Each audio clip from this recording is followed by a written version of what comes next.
इस भूकंप का असर हिमालय पर भी पड़ा है। हिमालय पर्वत श्रेणियों में दुनिया की सबसे ऊंची चोटी यानी माउंट एवरेस्ट पर भारत का झंडा लहराने 28 पर्वतारोहियों का दल गया था, जो वहां से सुरक्षित लौट आया है। लेकिन ब्रिटेन के 8 पर्वतारोहियों की भी मौत की खबर है।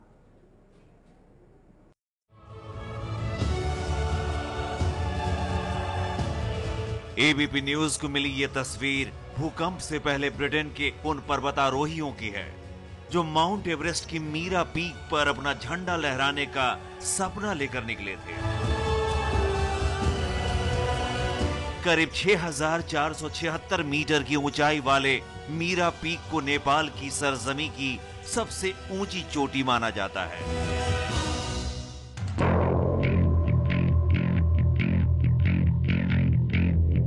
हड्डी कपा देने वाली सर्द हवाएं और पैरों तले कभी भी धोखा देने वाली बर्फ की चादर पर हौसले का यह सफर 2 हफ्ते पहले शुरू हुआ था। काठमांडू से सागर माथा तक गाड़ियों से और फिर पहाड़ की बेरहम चढ़ाई। अगर कुदरत साथ देती तो चंद दिनों में आपके सामने शायद एक ऐसी ही तस्वीर होती। ये तस्वीर मीरा पीक को फतह करने वाले एक पर्वतारोही की है, लेकिन ऐसा नहीं हुआ और जो हुआ वो बेहद दर्दनाक था। जरा देखिए, काठमांडू की समुद्र तल से ऊंचाई है 4,400 मीटर और ब्रिटेन के पर्वतारोहियों का दस्ता यहां से करीब 20,000 फुट की ऊंचाई पर पहुंच चुका था। ये इलाका खुम्बी आइस फॉल के नाम से जाना जाता है।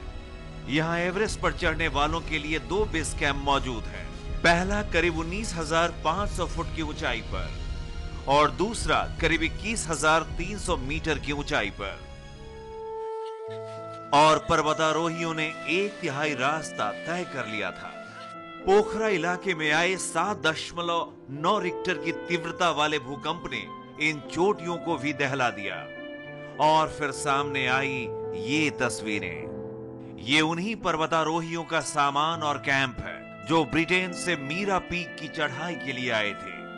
अब खबर आ रही है कि भूकंप की वजह से खुम्बी आइस फॉल से भूस्खलन हुआ और दोनों बेस कैंप तबाह हो गए। नेपाल के टूरिज्म डिपार्टमेंट के मुताबिक करीब 8 लोगों की मौत की खबर भी आ चुकी है।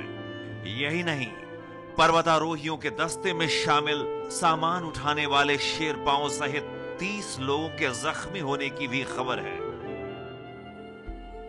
पर्वतारोही दल के सदस्य नॉर्थमैन ने ट्वीट करके बताया है, एवरेस्ट बेस कैंप में 2 लोगों की मौत हुई है। बेस कैंप 1 के पर्वतारोही बाल बाल बचे हैं, जबकि रास्ता पूरी तरह तबाह हो चुका है। रोमानिया से पर्वतारोही एलेक्स गाविन ने भी ट्वीट किया है, पुमोरी से भारी मात्रा में हिमस्खलन हुआ है। मैं जान बचाने के लिए अपने कैंप से भाग आया हूं। चोट नहीं लगी, लेकिन बहुत सारे लोग तो पहाड़ों पर हैं। हालांकि माउंट एवरेस्ट को फतह करने गए भारतीय पर्वतारोहियों का दस्ता सुरक्षित लौटने में कामयाब रहा। 28 सदस्यों वाला पर्वतारोही दल नेपाल के पोखरा तक वापस लौट आया था, जिसके बाद आया भूकंप। हमने इस दल के एक पर्वतारोही से बात भी की। A lot of disturbance here due to the earthquake which was reported in Nepal. All along the place now it's covered into clouds. We had quite a few big avalanches coming down on those places. From here we had quite a bit of rockfall. Most of our team is okay. We're doing well. Some of our team members just moved up today towards Camp 1 and Camp 2. We still do not have any reports. भारतीय दल तो सुरक्षित लौट आया है, लेकिन पर्वतारोहियों की पसंदीदा मीरा पीक के लिए कई दलों के बारे में कोई पुख्ता जानकारी नहीं मिल रही है। हम अन्नपूर्णा बेस कैंप ट्रैक पे गए हुए थे, तो हम 28 लोग थे, वापस आ रहे थे। हम 2 हफ्ते से यहाँ पे हैं, तो आज हमारा ट्रैक खत्म ही हुआ था, तो अभी हम उसके बाद हम ड्राइव करके पोखरा पहुँच गए हैं। और पर इस तरफ पोखरा की तरफ इतना डैमेज है नहीं।